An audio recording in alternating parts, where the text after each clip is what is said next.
Hello guys, आज की class में रीजनिंग के इम्पोर्टेंट क्वेश्चंस लेकर आए हैं और जो एसएससी, रेलवे, एनटीपीसी सभी कॉम्पिटिटिव एग्जाम में बार बार पूछे जाते हैं और इन प्रश्नों को सॉल्व करने की शॉर्ट ट्रिक भी इस वीडियो में बताऊंगा, तो वीडियो को पूरा अंत तक जरूर देखिएगा।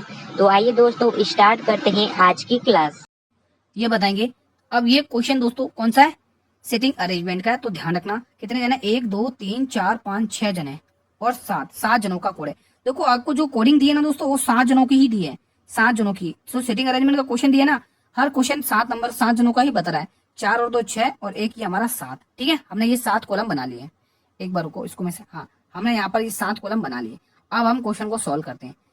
1 2 3 4 5 6 7। ठीक है, तैयार है ना? 1 3 और 4 7, 1 2 3 4। ठीक है, अब हम पढ़ते हैं क्वेश्चन को। उसने कहा ये सातों के सातों एक गोल मेज के परित हैं और केंद्र की ओर, मतलब केंद्र की ओर कर रहे हैं दोस्तों। तो इधर होगा दोस्तों लेफ्ट, इधर जाएंगे तो हम क्या करेंगे, लेफ्ट तरफ जाएंगे, और इधर जाएंगे तो हम कहा जाएंगे, राइट की तरफ जाएंगे। ठीक है, अब इस क्वेश्चन को सॉल्व करते हैं। अब इस क्वेश्चन को सॉल्व कर लो। ठीक है, जैसा वो कहता है वैसा वैसा करते रहो। वो कह रहा है एच और ए के बीच केवल बी बैठा हुआ है। देखो एच और ए, इनके बीच में हमेशा बी आना चाहिए, इस बात का केवल बी आना चाहिए। इसको एक बार होल्ड पर रखो। ए डी के बाएं तीसरे स्थान पर है, ये चीज हमारे काम की है। सबसे पहले ए डी के बाएं तीसरे स्थान पर, मैं पहले डी को बिठाऊंगा दोस्तों, पहले मैं डी को बिठाऊंगा। अगर मैं दोस्तों यहाँ पर डी को बिठाता हूँ, अब डी का बाया की तरफ, बाएं ये 1 2 3, तो यहाँ पर कौन है? बाएं स्थान पर ए बैठा हुआ है, तो यहाँ पर कौन बैठा हुआ? ए। 1 2 3। ठीक है, आगे कह रहा है, इन्हीं से रिलेटेड इंफॉर्मेशन आगे कह रहा है, जी डी के बाएं पड़ोस में बैठा हुआ है। अब डी का बाएं, बाएं कौन सा है? ये वाला। तो यहाँ पर कौन बैठा हुआ है? जी बैठा हुआ है, जी बैठा हुआ है। अब आगे देखते हैं। वो कह रहा है सी ए का निकटतम पड़ोसी नहीं है। सी ए का निकटतम पड़ोसी नहीं, यानी सी यहाँ पर नहीं बैठ सकता है और सी यहाँ पर भी नहीं बैठ सकता। तो यहाँ पे जगह किसकी होनी चाहिए वो देखना है। अब सी दो जगह तो नहीं बैठ सकता है, सी दो जगह तो नहीं बैठ सकता है। ठीक है, सी दो जगह तो नहीं बैठ सकता है। अब वो कह रहा है एच और ए के बीच केवल बी बैठा हुआ है। एच और ए के बीच केवल बी हम कैसे बिठा सकते हैं? एच और ए के केवल बी, एच और ए के बीच केवल बी बैठा हुआ है। एच यहाँ बिठा लो और बी यहाँ पर बिठा लो, इनके बीच में, हाँ ये लाइन सेटिस्फाई हो सकती है। फिर उसके बाद उसने कहा एच और ए के बीच में बी बैठना चाहिए। यहाँ पर ये लाइन देख सकते हैं आप, एच और ए के बीच में बी बिठा रहे हैं ना, यहाँ पे आप सॉल्व कर लीजिए।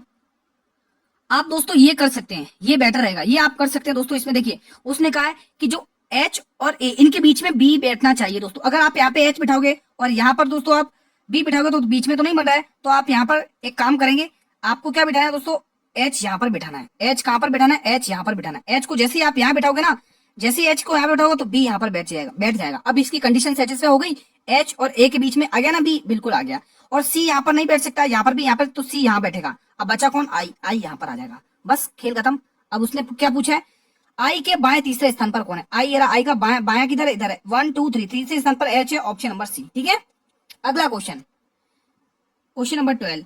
डेविड अपनी कक्षा में ऊपर से 19वें और नीचे से 25वें स्थान पर उसकी कक्षा में कुल छात्र ज्ञात करना है। कुल छात्र ज्ञात करने के लिए दोनों को आपस में जोड़ के एक घटाना है। तो 9 और में से 5 घटाओगे, 9 में से 9 और 5 14, 14 में से घटाओ 13, 13 इकाई 3 आ रहा है, यही आना चाहिए। तो 25 और 19, 9 और 5 14 का 4 कैरी 1 2 3 4, 4 में से घटाओगे 1, तो आंसर आएगा 43। ठीक है, अगला प्रश्न, क्वेश्चन नंबर 13। बहुत ही इंपॉर्टेंट क्वेश्चन है दोस्तों, बहुत ही इंपॉर्टेंट क्वेश्चन है पजल का। चलिए दोस्तों, अब हम इस क्वेश्चन को सोल्व करने की कोशिश करेंगे। सबसे पहले हमें 7 डिब्बे बनाने हैं, 7 डिब्बे बनाने हैं। ठीक है, 1 2 3 4 5 6 एंड ये 7। ठीक है, अब देखिएगा ध्यान से, वो क्या कह रहा है। सबसे पहला पॉइंट पढ़ेंगे, उसने केवल जी को जे के ऊपर होना चाहिए। ठीक है, जी को केवल जे के ऊपर होना चाहिए। तो इससे आपको क्या पता चल रहा है? इसको एक बार होल्ड पर रखिए। पहले ये लाइन देखिए, कहाँ गई अपनी? ये ओ से ओ, हाँ ये लाइन देखिए, ओ के नीचे केवल आई रखा गया। केवल का मतलब क्या होता है कि जो आई आई आई रखा गया, मतलब ओ के नीचे आई आना चाहिए और कोई भी नहीं आना चाहिए। कहने का मतलब ये होता है केवल का मतलब। ठीक है, तो देख सकते हो दोस्तों, ओ के नीचे आई रखा गया, ये कहने की कोशिश कर रहा है। ठीक है, तो ओ यहाँ पर बन गया, ओ के नीचे कौन? केवल आई होना चाहिए, वो यहाँ पर बना दिया, और कोई नहीं चाहिए, ओ कोई भी बंदा नहीं चाहिए। अब हमने ये जो लाइन होल्ड करी ना, ये वाली देखिए, केवल जी को जे के ऊपर रखा गया, मतलब जे के ऊपर जी होना चाहिए। कहने का मतलब ये कि जे के ऊपर जी होना चाहिए और कोई दिखना नहीं चाहिए। तो हम जैसा उसने कहा वो बना दो, तो जे के ऊपर हम जी बना देंगे।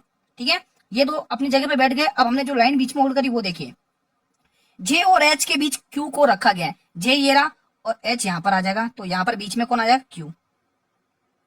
अरे यहाँ पर एक लाइन अपन ने मिस कर दी, ठीक है, यहाँ पर आएगा, ये यहाँ पर आएगा, जे और एच के बीच केवल क्यू को रखा गया, एच यहाँ पर आ जाएगा और ये क्यू की जगह यहाँ पर थी, ये क्यू आ गया, ठीक है। अब बचा कौन है यहाँ पर, जी आ गया, जे एच भी लिख दिया हमने, आई भी लिख दिया, जे भी लिख दिया, ओ भी लिख दिया, पी बचा हुआ, ये यहाँ पी लिख दिया, ठीक है। अब वो क्या कह रहा, ओ और आई के बीच कितने डिब्बे हैं, ओ ये रहा, आई ये रहा, तो एक भी नहीं आएगा दोस्तों, ओ और आई के बीच में तो एक भी डिब्बा नहीं है, तो ये ऑप्शन लिखो, नो, नन, कोई भी डिब्बा नहीं है, ये ऑप्शन होगा दोस्तों। बाकी हमने बनाया सही है।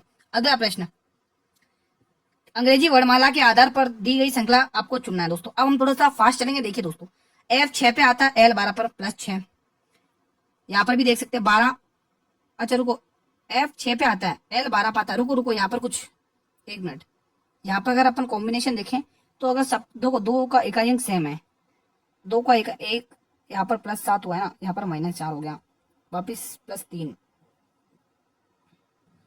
दोस्तों अगर इसको देखी जाए तो बहुत ही अल्टीमेट सीरीज है दोस्तों, बहुत कम स्टूडेंट ने कर पाई होगी इस क्वेश्चन को, क्योंकि अल्टीमेट सीरीज है। देखिए दोस्तों कैसे हुआ, देखिए एफ 6 पे, जे 10 पर, तो आप कहोगे दोस्तों +4 हुआ है, सी 3 पर, जी 7 पर +4 हुआ है, और ए 1 पर, ई 5 पर +4 हुआ, मतलब अल्टरनेट सीरीज चल रही है दोस्तों, देख सकते हैं। एल 12 पर और ये एच 8 पर -4 हो रहा है, यहाँ पर -4, आई 9 पर, ई 5 पर -4, जी 7 पर, जी 7 पर, सी 3 पर -4, मतलब +4 -4। अब जो सीरीज आएगी ना आगे वो +4 की आएगी, लेकिन इन दोनों का कॉम्बिनेशन हो गया, इन दोनों का कॉम्बिनेशन हो गया। अब इसकी बारी है, जे 10 पर आता है, 10 में 4 जोड़ोगे 14, और 14 पे क्या आता है, एन आता है। जी 7 पर आता है, 7 में 4 जोड़ोगे 11, 11 पे क्या आता है, के आता है। ई 5 पर आता है, 5 में से आपको दोस्तों, ई 5 पे आता है, 5 में से आप 4 और जोड़ोगे 9, और 9 पर क्या आएगा, आई आएगा। तो जो एन की आई, जो कि ऑप्शन नंबर बी में, अल्टीमेट क्वेश्चन था भाई साहब, मजा आ गया इस क्वेश्चन को करने में। अगला क्वेश्चन, उस युग्म का चयन कीजिए जो दिए गए पैटर्न का अनुसरण करता है। देखिएगा दोस्तों, के 11 पे आता है, एच 8 पे आता है, -3 हुआ, एन 14 पे आता है, के 11 पे आता है, -3 हुआ दोस्तों, आर 18 पे आता है, 19 पे आता है, एस 18 से 19 +1 हुआ। यहाँ पर भी आप देख सकते हैं क्या हो रहा है, यहाँ पर भी कॉम्बिनेशन देख सकते हैं, 20 पर आता है और ये -3 यहाँ पर भी हुआ, ये 7 पर, ये 4 पर, ये 7 पर है, जी 7 पर और डी 4 पर, यहाँ पर भी -3 हुआ है, ठीक है, और के 11 पर, एल 12 +1 हुआ है। मतलब आगे तो -3 करना, लास्ट में प्लस, तो क्यों ना हम लास्ट का ही देख लें, +1 हो रहा है लास्ट में, तो वही चीज देख लेते हैं। क्यू 17 पर, यू 21 पर, ये हो नहीं सकता, पी 16 पर, 18 पर, ये हो नहीं सकता, आई 9 पर, एल 12 पर हो नहीं सकता, एल 12 पर, एम 13 पर, ये हो सकता, ऑप्शन नंबर डी, ठीक है।